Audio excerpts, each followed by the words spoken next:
ব্যথা ওখানেই আছে, মাঝখানেই আছে, পায়ে যাচ্ছে না।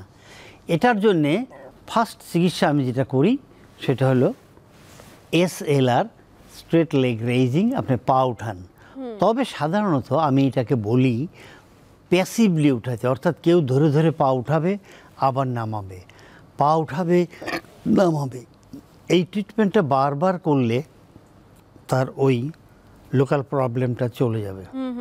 এর সাথে সে করবে কি, একটু বেশি সময় উপুর হয়ে শুয়ে থাকবে। আচ্ছা আচ্ছা। এবং এখানে কোল্ড কম্প্রেশন দেবে।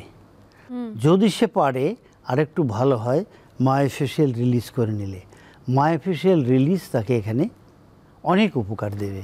মায়োফেশিয়াল রিলিজ কিভাবে করবে আমি সবসময় বলে থাকি, এটা আমার রিসার্চ থেকে বলি আমি।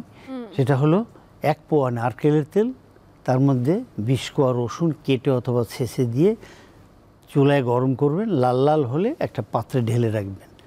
ওখান থেকে নিয়ে রুগী উপুর হয়ে শুয়ে থাকবে, মায়োফেশিয়াল রিলিজ করবে। প্রথম দিকে 5 থেকে 7 মিনিট, গ্র্যাজুয়ালি 10 মিনিটে যাবে, চাপ দিয়ে দিয়ে দিয়ে দিয়ে করবে।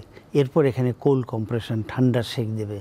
এরপরে সে মাথা উঠাবে 2 হাত মাজায় রেখে। এর ফাইনালি শেষ এক্সারসাইজটা হলো SLR, অর্থাৎ স্ট্রেট লেগ রেইজিং, তবে প্যাসিভ হলে ভালো।